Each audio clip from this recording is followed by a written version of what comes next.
Hi, this is Rachel McElroy. Hello, it's Griffin McElroy. And this is wonderful. Salutations. Hello. Hello, weary traveler. Kick off your boots by mine fire and warm up yine cold socks as we spin you a yarn of... those chilly July evenings. Oh, brr, I can see the frost on your bones, if you know what I mean. And so this is wonderful. This is a podcast where we talk about stuff that we really like. And I'll tell you what I really like is that freaking slick new microphone that Rachel's using. Oh my God. It looks like a fancy modern, vibrator. Do you know what I mean? Oh.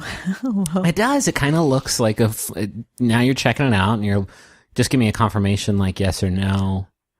I mean, not like any I'm familiar with. Oh, getting ribbled. But anyway, this is wonderful, and we get ribbled sometimes. What do you want to do first?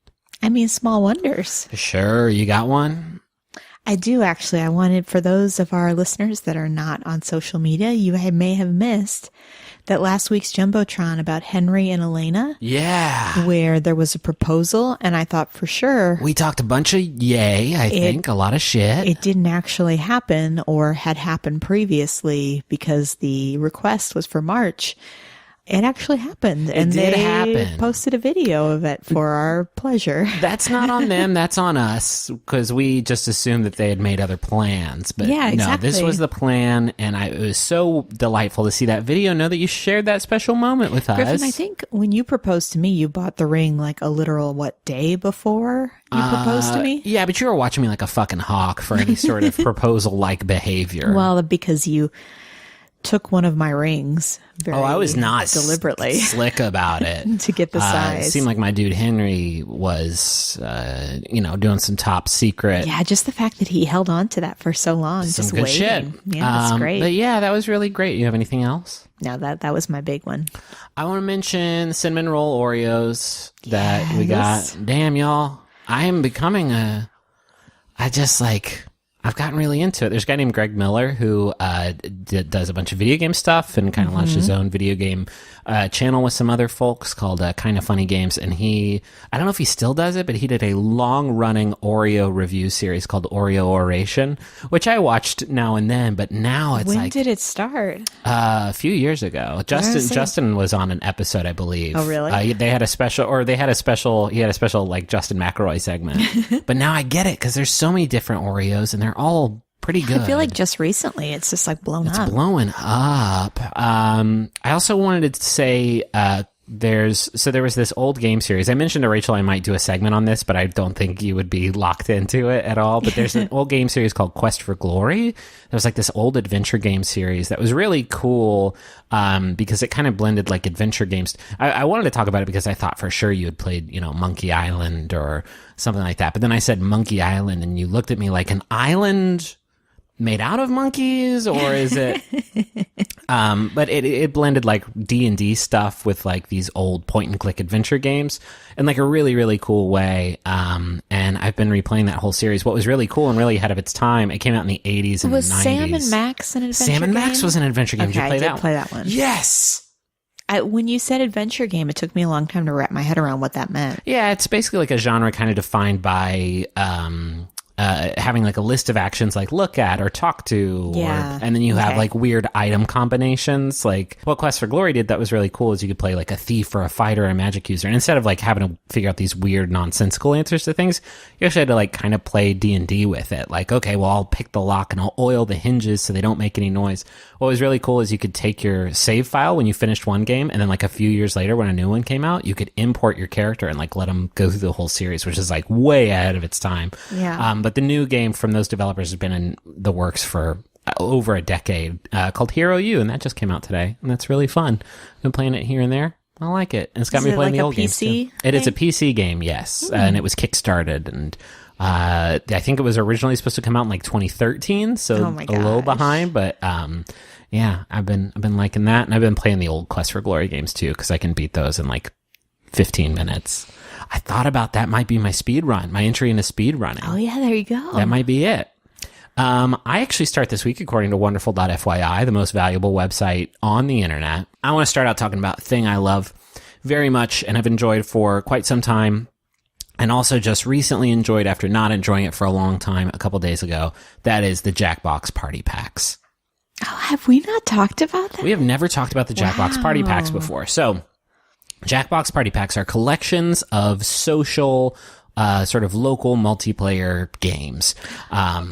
So I don't know how common this was, but I am very familiar with the original PC You Don't Know Jack games. Oh, for sure. Yeah. No, I was deep in those. And so for me, when these came out, it was like, oh yeah. So that company that made those has a really interesting history. They were called Jellyvision, and in the mid-90s, they sort of spun up this, they were just sort of a general software company. Then they spun up Jellyvision Games, which made the You Don't Know Jack series, which if you've never played, it was a very sort of, twisted, skewed version of trivia games, and they released approximately 1 billion of these. So there was like a movies one, we had that one, there was a TV one, there was a sports one, and then like a lot of general like You Don't Know Jack stuff. There was one about like internet and computers stuff, and all of them were like trivia games. They had a host, several hosts throughout the series, the most famous of which being Cookie Masterson. And they were just like kind of funny, like trivia games, that you could play with your friends, like sharing a keyboard. So each of you would like get a letter that was your buzzer. And you had to like type in a name, but if you didn't type in a name, it would like assign you a silly name. Like, all that stuff was really great. And they made these games for a long time, and they put out a lot of different versions of it. And at its heyday in that period, Jellyvision Games had like 75 employees, and they were just like cranking these games out. Then they wanted to try putting them on consoles, like the original PlayStation. And this was like, I guess, early thousands, late 90s. They wanted to put these games, and they fucking tanked. They bombed really, really hard. And now all of a sudden this like successful company got cut down from 75 employees to just 6 employees. Whoa. They went through the fucking ringer and sort of took a step back to work on some other stuff for a while. They did some sort of online, I think I might be confusing Jellyvision and Jellyvision Games here, but the company started to focus on sort of online interactive stuff that wasn't really gaming. It was like helping creating these sort of human interactive experiences using sort of interactive elements on websites. This was again early thousands, so this was sort of cutting edge stuff. And they tried to reboot You Don't Know Jack in 2011. We actually have that. It's up on my shelf somewhere, for like modern consoles in 2011. And it did all right. They did like a Facebook game. But then they changed the name of their company from Jellyvision Games to Jackbox Games in 2013. And around that time is when they started to experiment with this new idea. And that idea was, what if you could use your smartphone not as the thing that you actually are playing the game on, but as a controller for an experience that you could, look at on a TV through a game console or a PC or whatever, using your smartphone or tablet as a controller. So they did that, and they messed around with that. They put out a couple games before, in 2014, they dropped Fibbage. Fibbage was the OG first, like, big Jackbox Games game. And it was kind of like Balderdash. You can still play it, and there's a bunch of different versions of it out there, but it's kind of like Balderdash, where there's a prompt, like, with a blank, like I can't fucking come up with a fake prompt right now. Oh, well, it'll just be like, there was one about like what Tito Jackson tweeted. At Whataburger, what hashtag did he use? And then all the players enter in a fake answer, and then all the fake answers and one real answer pops up, and you have to pick the one that you think is right. You get points if you get it right, and you get points for everybody that you fool with your lie. So that was Fibbage, and it fucking exploded. It did so well, especially on like Twitch and streaming sites. Like it was performing extremely well. Everybody was into it. So later that year in 2014, they were trying to figure out like a way to capitalize on this hot idea they had, is using smartphones as controllers. And what they came up with was so like canny and also like a really good deal for people who play games. They packaged a sort of remastered, expanded Fibbage with 4 other games, including a revival of You Don't Know Jack, in the Jackbox Party Pack that came out in late 2014, the same year that Fibbage was released. They knew they had a fucking hit on their hands, and like got busy getting it in this new form. That first pack had a bunch of very cool games that used the phone controller in different ways, as like buzzers for You Don't Know Jack, as a canvas for drawing and Drawful, which was just like you would get a prompt like that would be really weird, like rubber band shoes, and you have to try and draw them, and then people guess what it is, and then you have to vote on. It's kind of like fibbage, where you have to vote on the one that you think is right. They did also include a game where up to 100 players could join and play simultaneously, called Lie Swatter, and they did that because they looked at how well fibbage did on Twitch, and they were like, oh shit, what if we did a game that people watching on Twitch could also join in on? Like, it was so fucking smart. And you're watching this company go from, like, a decade ago, you guys fell completely apart, to now you're making these, like, brilliant shark-like moves in the choppy waters of video games. What you do, for those that aren't familiar, what you do is you open up your, like, internet browser in your phone, and you go to, what is it, Jackbox.tv? That's right. And then you enter in a room code, and that's how you get everybody in the same place in the same game. Yeah, and it's so accessible. Like, it takes so we played this a couple nights ago. We had some friends over, and we were like, let's play a Jackbox game. And one of our friends was like, oh, I don't know what you're talking about. I never played it. And there was no, like, tutorial we needed to give her, no onboarding. We just said, okay, pull out your phone, go to this website, and then enter in a funny name. And then we were playing Fibbage 3, I think. They've done a lot of Fibbages at this point. Like, the value of these packs are so undeniable. And I say packs because they have put out a lot of them. They dropped one a year since 2014, and another one is expected towards the end of this year. I got that off the internet, but I'm out of the gaming industry at this point, so I could be talking completely out of my ass. But there have been so many good games in these packs that we've played so much. Like, I really like Fakin' It is a game I feel like I've talked about maybe before. It's stressful. Where everybody has, I think it's up to 5 players, and of those 5 players, 4 people will get a prompt that will sort of prompt them to do some sort of physical thing. So it could say, like, on the count of 3, hold out the number of fingers of how many times you've pooped your pants. And one of the players, the 5th player, will not get a prompt. They'll just know that you're going to have to stick out a number of fingers. And then on the count of 3, everybody sticks out their fingers, and you have to guess based on, like, who's got the weird outlier, or who, like, stuck out some fingers and then pulled them in and then put out more fingers, who's the faker who, like, didn't get the prompt, actually. It's really great. There's a ton of really, really good games, and I love playing games with our friends, but I think like a lot of people am very self-conscious about, like, explaining rules to people. Like, I'm really, especially if it's a game I'm really excited about. We've had Betrayal at House on the Hill in our closet for a long time because I'm so scared to get 2 people to come to our house and sit down with us. And I say, like, okay, so here's how this works. One of you's got to play this character. Like, that does not sound appealing to me. So, like, a game that you can just say, hey, get your fucking phone out. Let's draw some funny pictures. It's so accessible and so fun for, like, anybody. Yeah. Now that it's on Switch, you can take it, anywhere with you. And I think all the packs are on Switch too. So yeah, Jackbox. Cool. It's also, like, really cool to watch this company that was sort of a staple of my gaming youth recover like a phoenix from the ashes. Also, I guess, full disclosure, we know some of those guys. They do Hello from the Magic Tavern. Some of the Jackbox games people do Hello from the Magic Tavern, which Travis has been on. And I've met them before, but I don't owe them fucking anything. So this is not even biased or anything. And they didn't pay us. So, like, shut it down, Reddit. A news source. Yeah, we're not a fucking news source. Or I feel like maybe I'm gun shy, and I think for reasons you could understand. Hey, what's your second or your first thing? No, you know what? Give me your second thing first. How would you know it was my second thing? You're right. Why don't you just lie to me, baby? You remember that show, Lie to Me? Oh, it was so good. What was it about? The guy was on it and they did, like, he was like a detective or a doctor, and he lied all the fucking time. And people liked it a lot. His name was John Lie. John Lie to Me. And really hot doctor, or lawyer, or detective. What's your first thing? Okay, so I want to remind everybody of the week that I did SpaghettiOs, because my 2 topics this week are kind of bougie. And so I just want you to know that I'm still Jenny from the block. Okay. Still like SpaghettiOs. All right. But my first thing this week... Foie gras. No. That's good. It shouldn't be.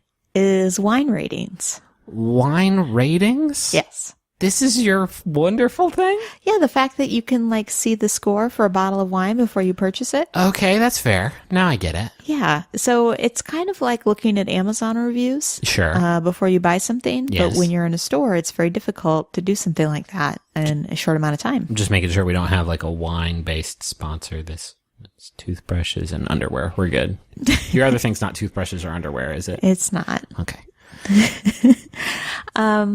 Yeah. So I obviously, like, I would say the majority of people have no idea what I'm doing when it comes to buying wine. It's everybody. Even the sommeliers, even like, they don't fucking. So when I go to the store, it's really helpful to see these like little point values. Well, this brings up so many good questions in my mind. What is you're at a store, what's the minimum number purchase that you would even fucking think about buying? Like what's the minimum score? The minimum score that you would even think about buying. And then I have a follow-up. Well, so I was deciding this the other day because I decided to really put effort into it. And so I decided when I was at the store that I wouldn't do anything below a 90. Damn, sideways? Well, here's the thing though. I have some history on wine ratings. Okay. So I thought of this partially because of the new hit, My Brother and Me segment. Celebrity Wine, Why Not? Yeah. I don't know if we can call that one a hit yet. I like it.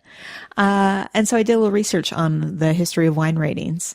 It was invented by the American critic Robert Parker in 1978. Just one guy came up with it? Yeah. Not like a board of folks? Like in 1975, he began writing a wine guidebook.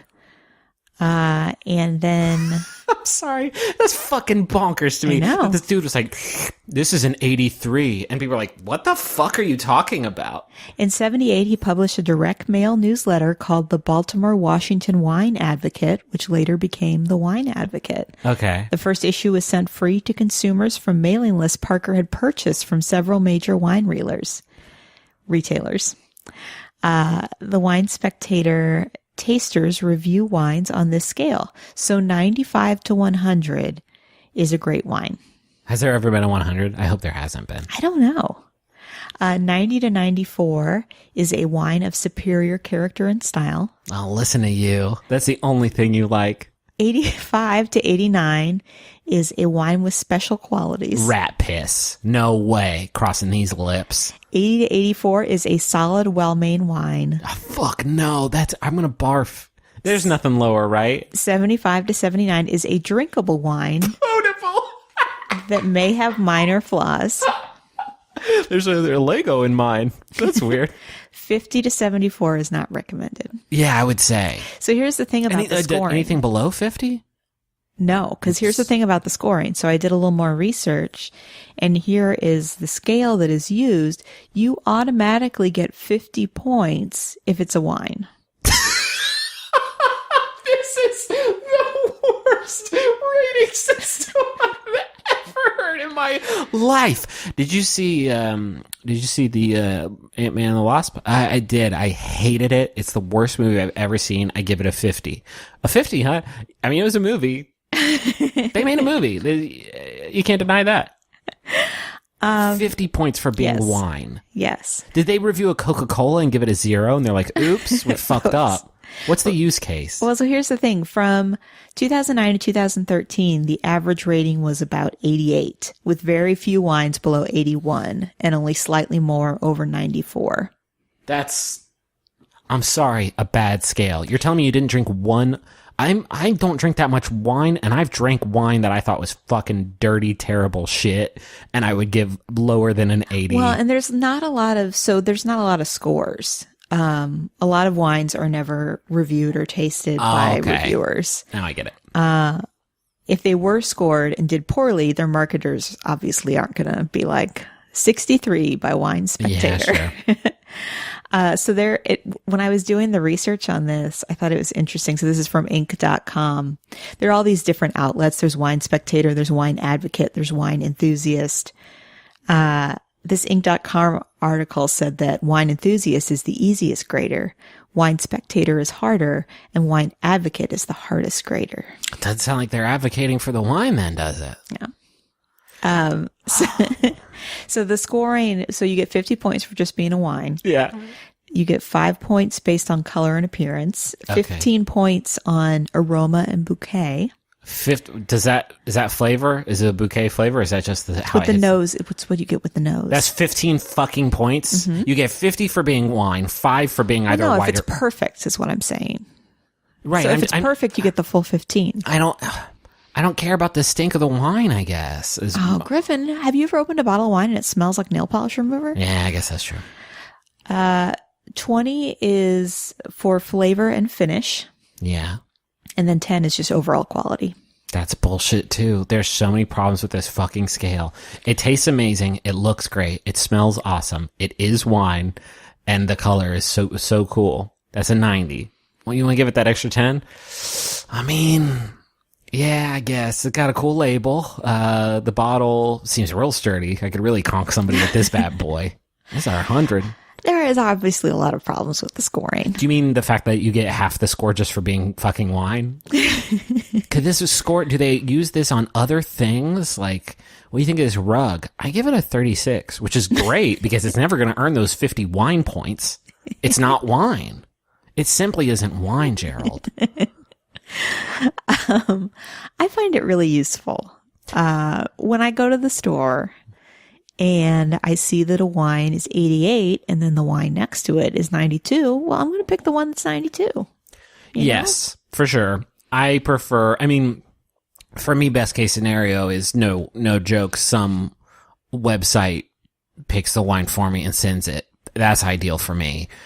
Some sort of wine delivery service. That's sort of my dream scenario where I don't have to pretend like I know what I'm talking about. Well, you know that is a literal thing that has, in fact, advertised on the McElroy podcast. Yes. That's real talk. That's like the best wine experience I've had because I don't have to go to the store. I like going to the store and kind of perusing. I'm just so out of my And then depth. seeing, sometimes you'll see the score and it'll be from like a few years before what's on the shelf. So it'll say like, this wine is 92 in 2015, but you're looking at a 2017 and you're like, so you throw it on the ground for lying. What I do like at the store is when the employees of whatever the place is will put little notes on it. Like, I ate this with some tilapia and I nutted. It was great. I see that and I think, what? That's a ringing endorsement from the wine store. It's got a little picture of the guy, like, making his face, his nut face. Yeah, sure. No, I do like that. I just appreciate the help. It's like, like a friendly neighbor saying, hey, you know what I like? This. You should try that. Yeah. And it's maybe it's $16 and that's a little more than you thought about spending, but spend in confidence. What would you pair with, just to tie it all back together, SpaghettiOs? Oh, SpaghettiOs. Probably a robust red, right? Like a Cabernet Sauvignon, probably. Maybe something even spicy a little bit. I like to spice up my SpaghettiOs. I put a little bit of crushed red pepper in there. Not a whole lot, but a little bit of that. And some garlic powder. And then some Tabasco. Interesting. Get it spicy. And then I get a Robusto red in there, like a Cabernet Sauvignon. Do you want to steal me away? I would like you to provide the music.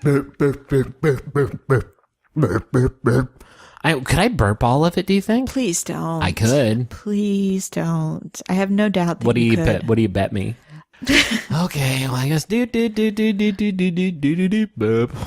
That's good. Is that what you wanted? Yes, it's exactly. Like mediocre art, exactly, yes, just sort please. of like half measure. Please. Who are our sponsors? I'm so disheartened right now that I've been stymied in this way. Oh, I'm sorry, Griffin. I should support your art. Please burp. Please burp for the next 2 minutes. Please do a series of burps. So our first sponsor, before we get into it, we should mention, we just recorded about a good 8 minutes for another sponsor that we won't mention the name of. But in it, we sort of,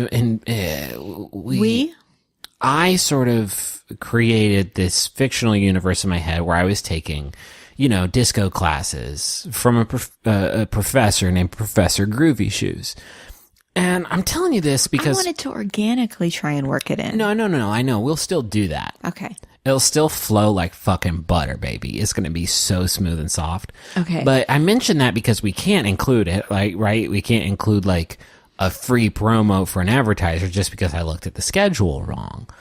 So what I want is to see if we can get our way back into Professor Groovyshoes. Couldn't we have done this without the explanation? No, I think it's better if we sort of outline what we're doing, because the sponsor is Policy Genius, and they provide a very good service for people who are shopping around for different insurances types. I'm talking about the life stuff, the renter stuff, whatever you need insured, they help you shop around for a very good price. And that's important because 71% of people say they need life insurance, but only 59% of people actually have coverage. So if you've been avoiding like getting life insurance, for instance, start thinking about Policy Genius. They let you compare quotes in just 5 minutes. They also compare, disability insurance, renter's insurance, health insurance, whatever you need. So say that you run a disco school.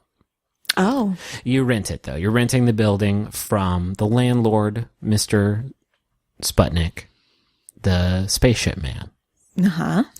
And your name is, let's say, Professor Groovyshoes. So elegant. And there's been an arsonist going around named Susie Hothead, and she's been burning everything up. And you're afraid your disco studio's next on the list, and so you, Professor Groovyshoes, call Dr. Sputnik. Dr. Rose Sputnik, and say, Dr. Sputnik, the spaceship man, I need you to get some insurance for me. He doesn't even know where to start. You go to Policy Genius. Bing, bang, boom, bam, boom. It's all taken care of. Did that feel good? It didn't. The magic wasn't there, I don't think. Fuck. We can try it again. We can try it again later. Like next week? Like with our next sponsor. We just have one. Nobody wants to sponsor us anymore. Do you think it's because we waste so much time talking about Professor Groovyshoes? All right. So anyway, Policy Genius. So if you need life insurance, but you've been putting it off because it's too confusing or you don't have the time, check out Policy Genius. It's the easy way to compare top insurers and find the best value for you. There's no sales pressure, zero hassle, and it's free. PolicyGenius.com. When it's this easy to compare life insurance, why put it off? This message is a Jumbotron. Yes. It is for blue-haired Rob. Hello. It is from Jessica. Hey. Happy birthday. Or if this isn't near your birthday, happy whatever day. You are such an incredible, good boy, and thanks for singing me Hamilton, learning about nail art, and always making me smile. You are amazing. I can't say enough how funny, clever, and kind you are. Also, your butt is good. Oh. Did you just add that? No. I am so lucky bowling brought us together. Bowling brings so many people together. And I was just thinking about bowling today. We should do that sometime. We should. It would bring us together, finally. This next message is for Keith. It is from Leah. To my sweet bean. Oh. It's been the absolute best adventuring with you. You make me laugh, make me feel so loved, and make me a better person. Thanks for dating me, my wonderful goof. Hopefully now I've matched your gift-giving skills having Griffin and Rachel tell you how much I love you. Spoiler alert, it's a lot. Love your cute girlfriend, Leah. Aw. And you know what I like about that the most? Is that Leah gets in there at the end and is like, I'm pretty cute too, so handle it.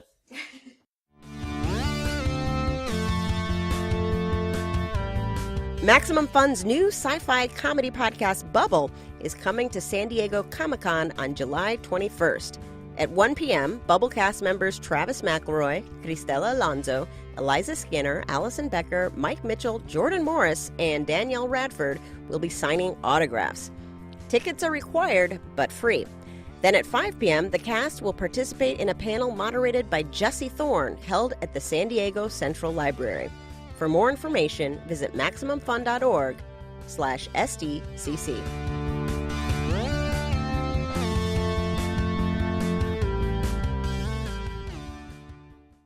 Can I talk about my second thing? Yes. My second thing is a song. The song, 3-word title. And then it comes down soft for that little electric piano, that kind of flirty one. People love it when you sort of describe jazz music, I found. I found that people really like it when you're like, and then it comes at you like, cha-cha-cha-cha-cha-cha-cha-cha. And then the piano's like, boom, boom, boom, boom. That was the Chips Ahoy song I was doing just then.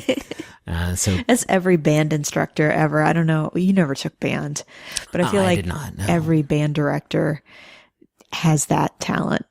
Of being like sort of. Like, I want you to come in like beep, beep, beep, beep, beep, beep. And then I want you to come in with a wah, wah, wah, Whiplash would have been a way better movie if it was J.K. Simmons, just like, no, you're doing a good job, but it's more like, can you, oh, that's good enough. He's so nice in this version. I know. That's what I like. The best thing, the thing I like the most about the song is the audience participation. The audience is fucking great. Towards the beginning of the song, especially, like, as he's setting up what the song is about, the audience is just like cheering back at him, almost talking to him from the stage. And then they're clapping along with the beat, sometimes on the 8th note, just like jamming along to this song that I think this was the first time that they had played it. This is the first time it had appeared on an album. So I don't know that they had heard him play it before, and that they were still like grooving to it so hard. And then like 3 minutes in or something, there's an applause break for no reason. There's not like a dope solo or anything like that. They just start clapping in the middle of the song because of how fucking good it is. Every time I hear that, like, it makes me smile a lot. And the message of the song is also great. Like, his intro explains that sometimes life throws adversity at you that you're not prepared for. And he says, here's some advice I got from my pianist, Joe Zawinul. It sounds like what you're supposed to say when you face that adversity. Mercy, mercy, mercy. And then he plays this new jazz standard.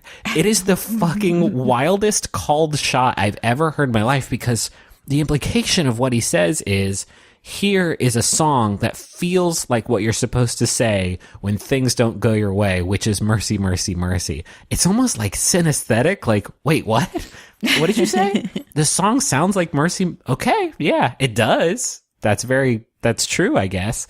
So this song, it went on to be this surprise hit for Cannonball Adderley. It charted at number 11 on the Billboard charts, and was covered by a lot of other artists, became like a jazz and blues standard. A lot of the people who covered it added lyrics to it.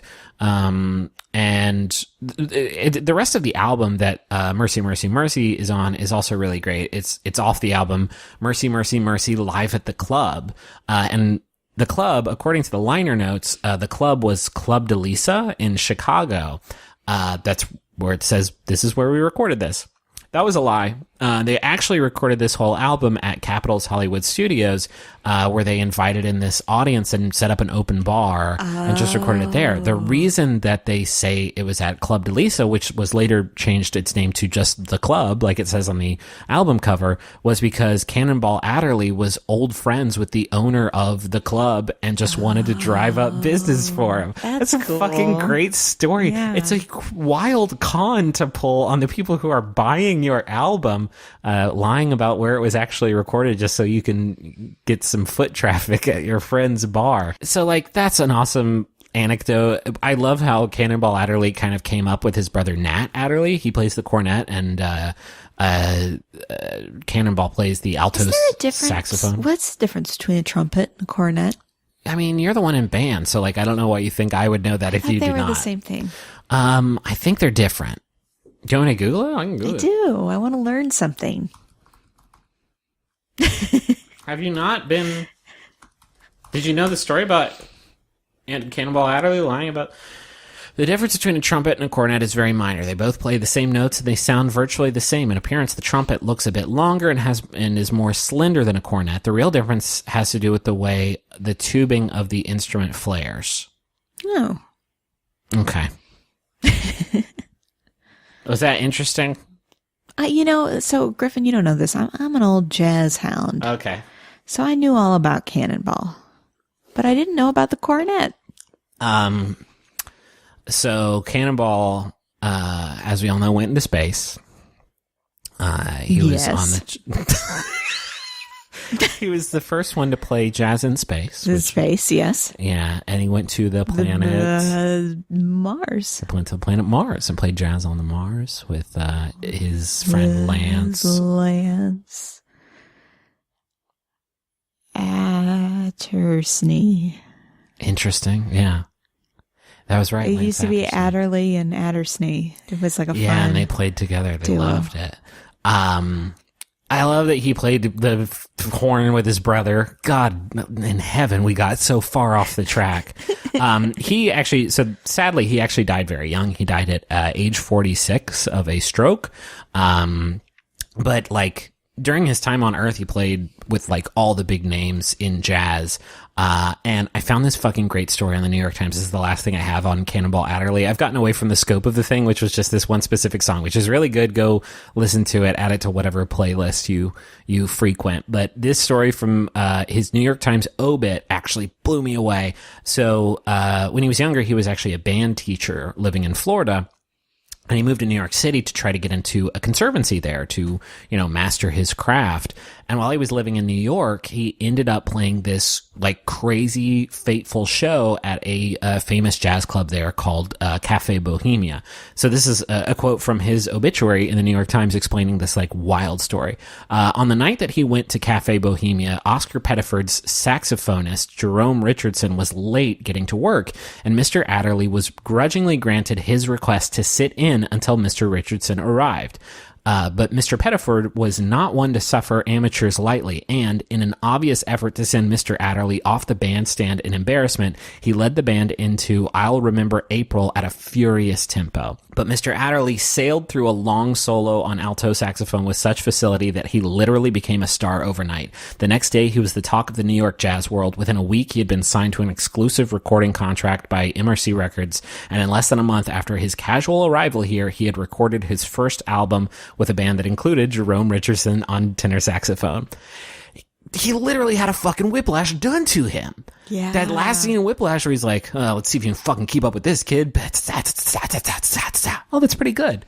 Like this dude, Oscar Pettiford, tried to do this to him because he's like, I don't want some fucking new guy coming onto my band and embarrass. So they played this really, really fast jazz song, I'll Remember April, and tried to just embarrass the guy off the fucking stage. But actually, Cannonball Adderley destroyed up there and became a sensation, and within a week had a recording contract. He literally did a Whiplash. That's fucking amazing to me. That's a great story.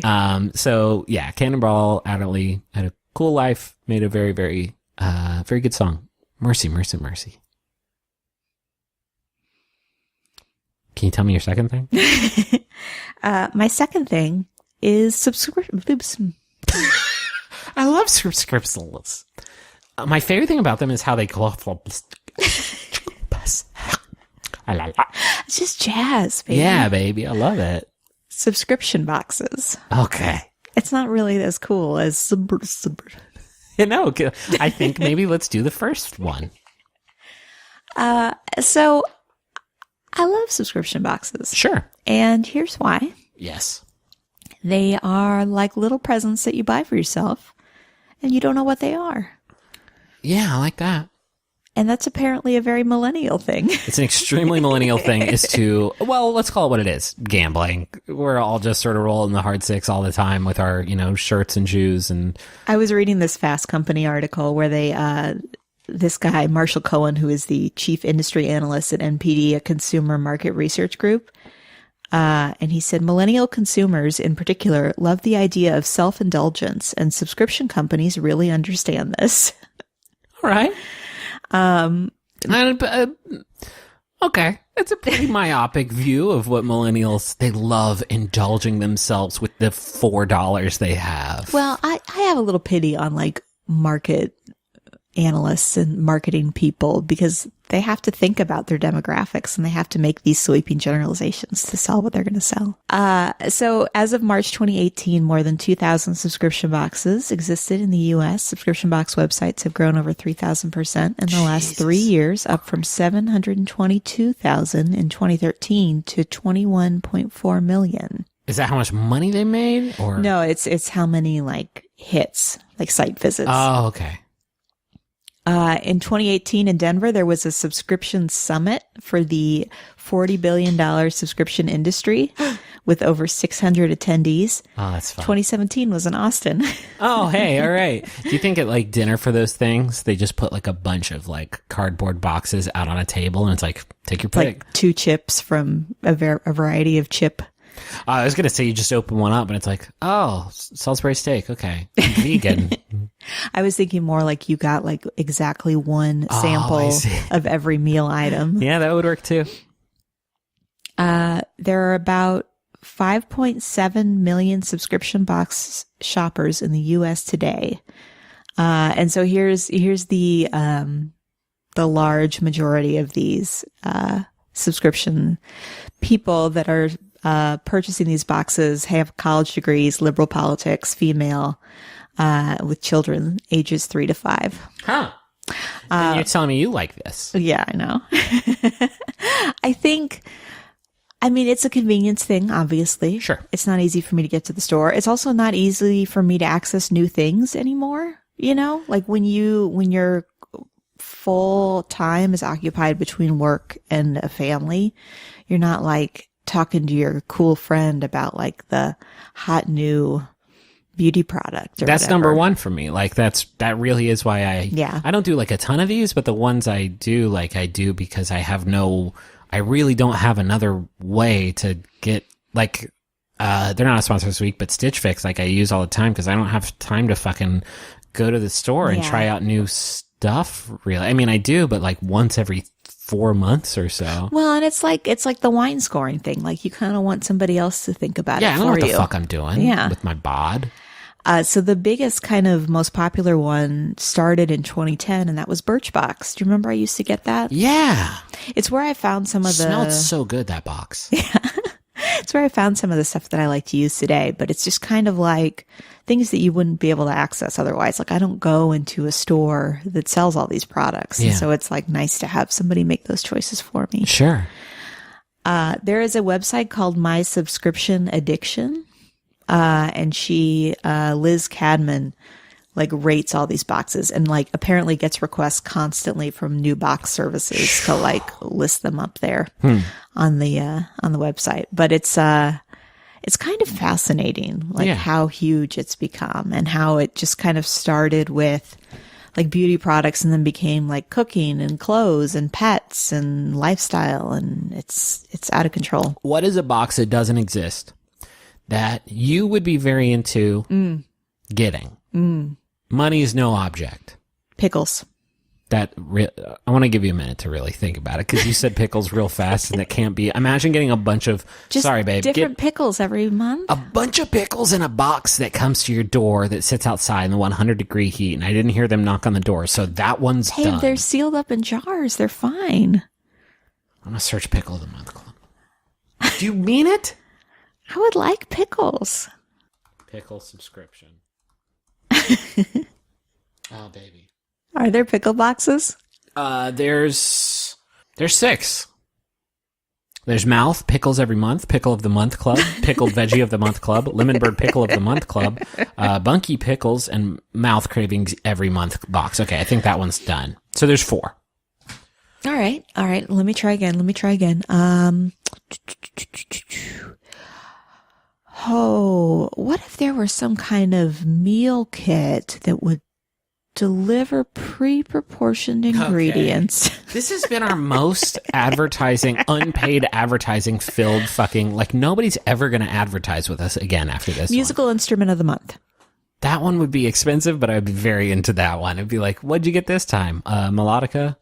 Like instruments from all over the world. Yeah, that'd be fucking great. That's a really good one. What about you, Griffin? What do you want? I want that one. Yeah, I don't think they have that one. All right, get at me. Well, I mean, it's financially impossible, but that might be why. But not necessarily. If it's like little ones, a kazoo is an instrument. Yeah, I would be really pissed off if I paid like $60 a month for my fucking musical instrument, and it was like a kazoo, and then the next one I got was like an alto kazoo. And then the next one is like a harmonica, which I'm sorry, folks, it's like 12 kazoos all taped together. What if it's like one month it's like a harmonica made out of wood, and then the next month it's a harmonica made out of brick? Oh, and which one can the wolf play? So this is wonderful. This is the show that we did, and we can't undo it. Hopefully we'll continue to do. What do you mean, hopefully? Well, maybe people didn't like this episode. Is it because we tried to sell them things without any benefit to us whatsoever? Are we tastemakers? I don't think so. That seems like a lot of responsibility. So here's a submission from Grace who says, Pepsi Cola, go get it. Huh, that's weird. And Daryl says Ford trucks. They got the F-150 is so fast and good. Go buy one of those. They're cheap. Grace says, recently I have been getting to work about 20 minutes early to take a short power nap with my windows down in my car. I even keep a little pillow in the car. It feels so refreshing and gets me in a great place to face the day ahead. Where do you live, Grace? What part of the country? Because Texas, I do not think you could attempt this maneuver. I'm glad you rolled the windows down, for sure. But like, if you did this shit in Texas, it would be... I like the idea of people parking next to her and then very like quietly closing their door and being like, oh. Yes. I mean, I do love like not even locking their car because they don't want to disturb her. I love a nap. I love a during the workday nap. I always really resonated with that episode of The Office where it's Kelly's birthday and they tell her she can either nap for an hour or watch TV for an hour, and she picks the nap. And I'm like, yeah, that's right. Well, you've never, or at least not lately, have you had anyone to tell you no? That's true. Call? Last time this was applicable is when I fell asleep in the back room at TCBY when I was the only employee there. And so I may have missed a few customerinos. Abby says, I'm thankful for free samples at Costco. I love Costco. Get there, buy all the things, consume. I rarely ever go, but when I do, I make sure to plan it over lunch. Nothing makes me happier than having a free little snack every 15 feet. Yep. Jerky. Fruit leather. I always feel a little like debased though when there's a line of people in front of the sample. I love it though. I love that shame. Georgia says, one thing I find wonderful is my dad's birthday scavenger hunt. My dad started a tradition in my family that as soon as the birthday celebrator wakes up on their special day, the next hour or so is spent searching the house for clues he's written and hidden around the house that ultimately lead to a birthday prize. I love that. Can I tell you about a game I made up when I was a kid? Yes. I called it Detective H&S, and it was like hide and seek, but it was with clues. So your friend would hide somewhere and leave clues around the house so you could find them. I'm just trying to turn the thermostat way up. Can't hide forever, Mike. It's hot as hell, Mike. Oh, I got a nice tall glass of lemonade. Smells good, doesn't it, Mike, the lemonade? Smells pretty good right about now. Yeah, I got up to about 130 in here. So, you sure, Mike? Uh-oh, Mike? Anyway, it's been the highlight of birthdays in my family for over a decade, and it's especially wonderful because even if it isn't your birthday, you still get to run around your house in pajamas, help solve the riddles, and, of course, have birthday cake for breakfast at the end. That's a win-win-win. Yeah, I want to do that for Henry when he's older. Yeah, or we could do it for him this coming birthday when he wouldn't be old enough to appreciate it, but we definitely would. But wait, we'd have to get somebody to come into our house and hide all the clues. I'm sure there's a subscription service for that. Jim Carrey? He played the Riddler in the Batman movie. Mm-hmm. He'd come to your house and make clues for you? Make clues all over. Okay. And he's so good at it, it would be like 4 months after Henry's birthday, and, I'd be washing my hands, and I see something fall under out the of a closet. Yeah. Say, smoking. Yeah. Fuck, that's good. So that's the show. Thank you so much for listening. Thanks to Bowen and Augustus for the use of our theme song, Money Won't Pay. You can find a link to that in the episode description. And Max Fun, I mean, what is there to say? A lot, actually, because they're a big network and they got a lot of good stuff. They're a wonderful network with wonderful creators. Yeah, shows like The Greatest Generation. And Minority Corner. And Stop Podcasting Yourself. And Friendly Fire. And Switchblade Sisters. And Bubble. And so many more at MaximumFun.org. And if you want to hear more stuff we do, it's at McElroyShows.com. I'm going to mention it here. I don't think I've ever talked about it on this show, but we made a graphic novel adaptation of The Adventure Zone, our first arc, Here There Be Gerblins. And I'm only mentioning it now because it comes out next week. So if you haven't pre-ordered it, you can at theadventurezonecomic.com and take a look at it. And I hope everybody likes it. But yeah, so go look at that, and I think that's it. And what else is there? Where should people send the things that they love? Oh, you can send those to wonderfulpodcast@gmail.com, and we'll find them there and talk about them on the show. Try and keep them tight, like 2 sentences or so, and maybe we'll pick you. And we don't really have any sort of metric for what makes a good one of those, but we just kind of feel it out. Okay, I think that's it. Thanks for listening to the episode, and I guess Pizza Hut, Nike shoes. Good. Pizza Hut, Nike shoes, Nabisco, Lids, the store at the mall. Yeah. They're a big one. Uh-huh. Crash Bandicoot. Reebok, Adidas. And Heinz. That's it. Bye.